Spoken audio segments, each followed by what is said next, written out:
Hey very warm good evening to all of you. Once again welcome you all on my YouTube channel RDK English. दोस्तों हम लोगों ने एक new series start की है। मतलब हम लोग पहला पार्ट आपका एडजेक्टिव का होगा, उसके बाद में हम लोगों ने सेकंड पार्ट स्टार्ट किया जहां पर हम लोग डिग्रीज पढ़ रहे हैं, राइट। तो फर्स्ट और सेकंड पार्ट आपने आई होप कि देख लिया होगा किस तरीके से हम लोग पॉजिटिव से कंपैरेटिव, कंपैरेटिव से सुपरलेटिव डिग्री को चेंज करते हैं। पहले बेसिक चीज बताई इंट्रोडक्शन ऑफ डिग्री में। सेकंड पार्ट में मैंने आपको बताया किस तरीके से बिना मीनिंग चेंज किए आपको सेंटेंस को कंपैरेटिव से सुपरलेटिव या पॉजिटिव में चेंज करना है।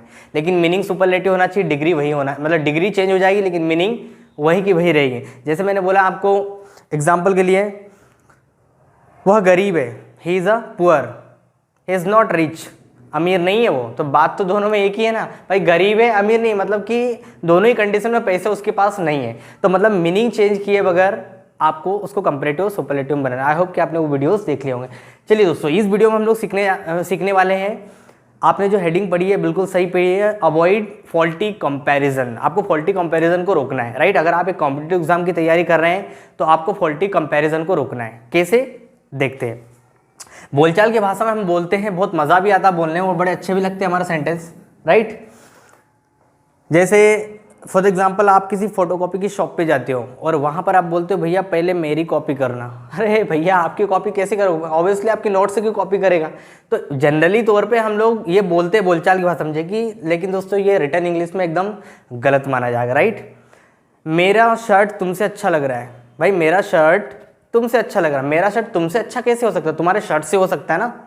तो इस तरीके से जो फॉल्टी कंपैरिजन होते हैं इनको रोकना है। चलिए हम लोग उसी के ऊपर बेस्ड आज का वीडियो हमारा। तो अवॉइड फॉल्टी कंपैरिजन। अब देखो एग्जांपल जो हम जानते हैं,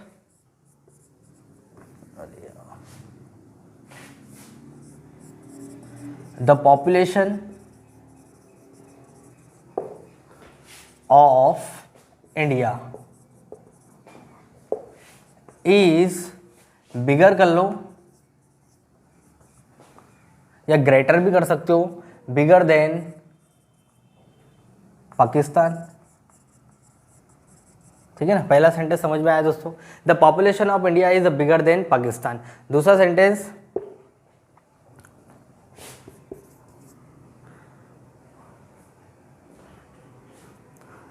the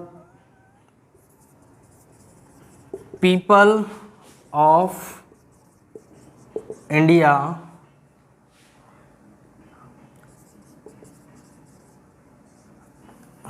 are stronger than Pakistan. ठीक है ना, दो सेंटेंस मैंने यहाँ पे लिखे दोस्तों। एक सेंटेंस और मार्क, फिलहाल ये दो सेंटेंस समझ लेते हैं। The people of India are stronger than Pakistan. तो ये होता है फॉल्टी कंपैरिजन। हम लोग बोलचाल में बोलते हैं और बोलचाल में बिल्कुल चल जाएगा, कोई दिक्कत नहीं, क्योंकि आपने जो सेंटेंस बोला उसका सेंस सामने वाला समझ लेगा और उसका आंसर भी दे देगा।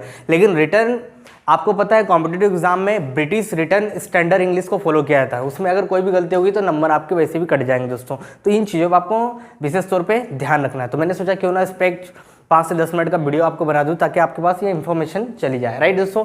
The population of India is bigger than Pakistan. भाई भारत की जो जनसंख्या है पाकिस्तान से ज्यादा है। भारत की जनसंख्या पाकिस्तान से ज्यादा है। भाई भारत की जनसंख्या पाकिस्तान से ज्यादा कैसी हो सकती है, वहां की पॉपुलेशन से ही हो सकती है, वहां की जनसंख्या से ही हो सकती है। तो ये बोलचाल में अच्छा लगेगा लेकिन रिटर्न में गलत है। तो क्या लिखना पड़ेगा आपको, the population of India is bigger then.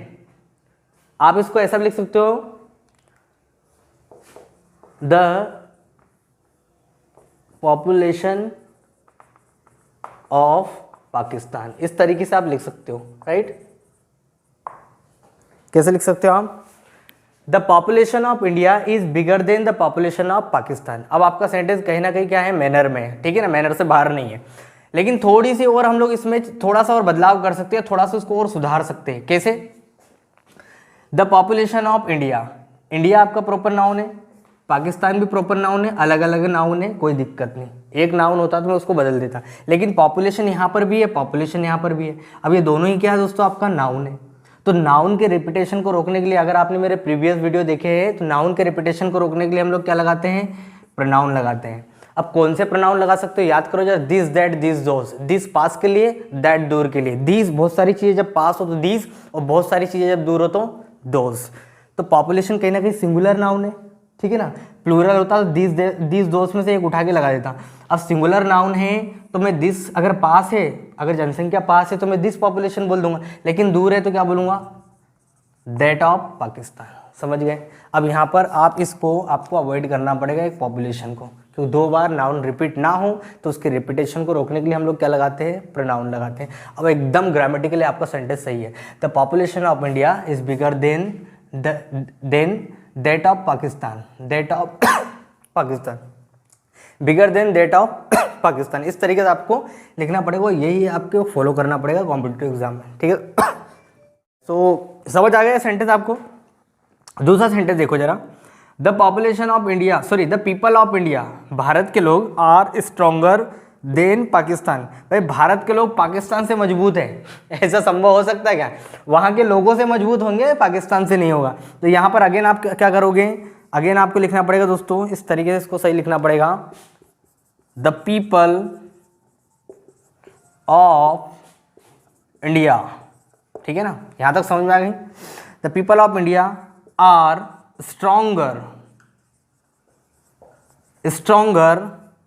Then लोग। अब यहाँ पर जरा ध्यान देना दोस्तों, यहाँ पर लोगों की बात हो रही है तो लोगों कहीं ना कहीं ज़्यादा होंगे, लोग कहीं ना कहीं ज़्यादा होंगे। और ज़्यादा के लिए मैंने आपको बताया था दिस एक के लिए होता है, दैट भी एक के लिए होता है, लेकिन दिस पास के लिए और दैट दूर के लिए। उसी प्रकार जब बहुत सारी चीज़ें पास होगी तो दिस, और बहुत सारी चीज़ें जब दूर होगी तो दोस। तो यहाँ पर मैं कौन सा प्रोनाउन लगाऊंगा दोस्तों, यहाँ पर पीपल छिपा हुआ है, जैसे मैंने इस सेंटेंस को करके बताया था, पॉपुलेशन ऑफ पाकिस्तान। तो यहाँ पर पीपल छुपा हुआ, तो पीपल की जगह मैं क्या लिख दूंगा, those of, then those of, क्या लिख दूंगा, दोज ऑफ पाकिस्तान। भाई भारत के लोग पाकिस्तान के लोगों से क्या है, मजबूत है, ठीक है ना। नहीं समझ में आया मैंने यहाँ पर दोज ऑफ कैसे लिखा, भाई the people of India are stronger than the people of Pakistan. तो वो पीपल के लिए मैंने क्या लगाया, यहाँ पर दोस्त का प्रयोग किया। आई होप कि आपको ये तो एक्स्ट्रा चीज़ समझ में आ गई होगी, इसको थोड़ा ध्यान रखना है दोस्तों, ठीक है ना। चलिए कुछ और एक्सरसाइज देखते हैं और समझने की कोशिश करते हैं। Okay guys, so let's have a glance on some more exercise, और इन एक्सरसाइज के माध्यम से समझने की कोशिश करते हैं how to avoid faulty comparison that we actually make so many in our daily routine, right, but you have to avoid it in competitive exam. So let's have a glance. देखिए, the roads in Mumbai are wider than of Delhi. Mumbai की जो सड़कें हैं, मुंबई में जो सड़कें हैं वो वाइडर है, मतलब बहुत ज़्यादा चौड़ी है। कौन सी सड़कों से, दिल्ली की सड़कों से, राइट। ये दिखने में तो बिल्कुल अच्छा लगेगा, नो एरर, कोई भी गलती नहीं है, लेकिन अगेन फिर मैं आपको कहूँगा ये कहीं ना कहीं क्या है दोस्तों, फॉल्टी कंपैरिजन है। फॉल्टी मतलब ऐसे ही बोलचाल की भाषा में जो चल जाता है, एक प्रकार से गलत। तो द रोड्स इन मुंबई, ठीक है ना, are wider than of Delhi. तो सर ने बताया था एक काम करना था, क्या करना था, यहाँ पर हमको लिखना है द रोड्स ऑफ दिल्ली। अब हमारा सेंटेंस सही होगा, दिल्ली, ठीक है ना। The roads in Mumbai are wider than the roads of Delhi. भाई कंपैरिजन देखो, मुंबई की जो सड़कें हैं वो दिल्ली से ज़्यादा चौड़ी कैसी हो सकती है, तो उसको सही करने के लिए मैंने क्या लिख दिया, यहाँ पर भी लिख दिया द रोड्स ऑफ दिल्ली। अब सही होगा कंपैरिजन, ठीक है ना। लेकिन अभी भी कहीं ना कहीं गलती है थोड़ी सी, बस वही गलती को हमको क्या करना है दोस्तों, फाइंड आउट करना। मान लो ये हो गया, चलो ठीक है, इसको हटा दूं, ये हो गया, आगे का देन के बाद ये वाला एरिया हो गया। The roads in Mumbai are wider than the roads of Delhi, ठीक है। यहाँ पर सड़कों का कंपैरिजन हो रहा है, कोई दिक्कत नहीं, यहाँ तक कोई गलती नहीं, लेकिन कहीं ना कुछ मिसिंग है दोस्तों। बताओ क्या हो सकता है उसमें,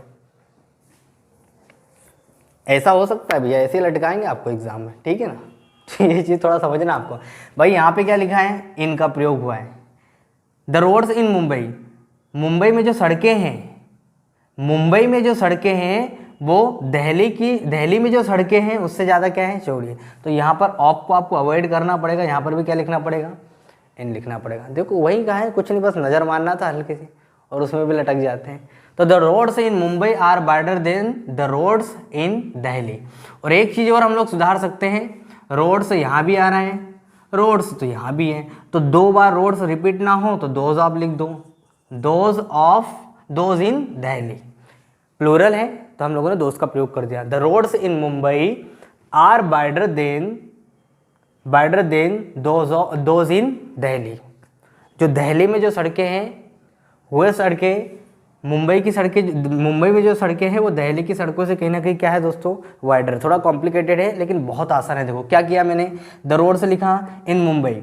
मुंबई में जो सड़कें हैं वो क्या है दोस्तों, वाइडर है, चौड़ी है। Than those in Delhi, than those in Delhi, जो दिल्ली में जो सड़कें हैं, दोस्त किसके लिए लगाया मैंने, सड़कों के लिए लगाया। 2 बार रोड्स रिपीट ना हो तो उसके रिपीटेशन को रोकने के लिए मैंने प्रोनाउन का यूज़ किया, ठीक है ना। पास है तो दीज और दूर है तो दोज। आई होप कि आपको ये समझ आ गया होगा। ये एग्जाम्पल देखो, my books are better than you, मेरी किताबें तुमसे बेहतर है। ये हम बोलचाल में बोलते हैं, ठीक है ना। My books are better than you, मेरी किताबें तुमसे बेहतर है। भाई मेरी किताबें तुमसे बेहतर कैसे हो सकती है, कहीं ना कहीं जो होगी बेहतर वो किससे होगी, तुम्हारी किताबों से होगी। तो my books are better than, क्या लिखोगे, यू ना लिख के लिखा जाएगा योर्स, या योर्स, या योर बुक भी लिख सकते हो आप। इसको ऐसा भी कर सकते हो, your book. My books are better than your books, मेरी किताबें तुम्हारी किताबों से बेहतर हैं। या फिर मान लो इसको एक ही शब्दों में लिखना है, इसको एक ही शब्दों में लिखना है तो आप इसको ऐसा कर सकते हो, योर्स कर दो, हो जाएगा आपका काम। क्या हो जाएगा, देखो, my books are better than your book, ये भी सही है। मान लो योर बुक आपको नहीं लिखना है तो बस योर में एस लगा दो। ये यहाँ पर क्या दिखा रहा, पोजीशन दिखा रहा। पजेसिव प्रोनाउन आपने पढ़ा होगा, possessive adjective your, your pen और योर्स, तो योर्स में छिपा हुआ है योर पेन, ठीक है ना। योर बुक, तो my books are better than yours, एकदम करेक्ट है ग्रामेटिकली। आप इसके साथ योर्स के साथ जा सकते हो। अगर आपने पजेसिव प्रोनाउन पजेसिव एडजेक्टिव पढ़े तो आपको आसानी से समझ में आ जाएगा। चलिए देखते हैं, एक सेंटेंस और लिखा है मैंने, her face is more beautiful than you, उसका चेहरा तुमसे ज़्यादा सुंदर है। भाई तुमसे ज़्यादा उसका चेहरा सुंदर कैसे हो सकता, तुम्हारे चेहरे से ही होगा ना। तो कंपैरिजन या फॉल्टी कंपैरिजन को आपको रोकना है। अगेन तो यहाँ पर क्या लिखा जाएगा, यहाँ पर भी आप लिख दो योर्स। क्या लिख दो दोस्तों, योर्स। योर्स में छुपा हुआ है योर फेस, योर्स में क्या छिपा हुआ है, your face. Is that clear. I hope कि आपको ये बेसिक डिफरेंस दोनों के बीच में समझ, मतलब इन एक्सरसाइज के माध्यम से समझ में आ गया होगा किस तरीके से हम लोग फॉल्टी कंपैरिजन को हमारी डेली रूटीन में साथ साथ कॉम्पिटिटिव एग्जाम के पर्पज से रोक सकते हैं, राइट। और ये विशेष तौर पे आपको ध्यान रखना है, बस ये गलती को आपको रोकना है। क्लियर दोस्तों। आई होप कि आपको सूचना अगर फ्रूटफुल लगी है, डेटा अच्छा लगा है तो चैनल को लाइक करें, सब्सक्राइब करें and don't forget to click on the bell icon, ताकि रोज आने वाले वीडियो के नोटिफिकेशन आपको बिल्कुल समय पे दोस्तों मिल जाए। Thank you very much everyone.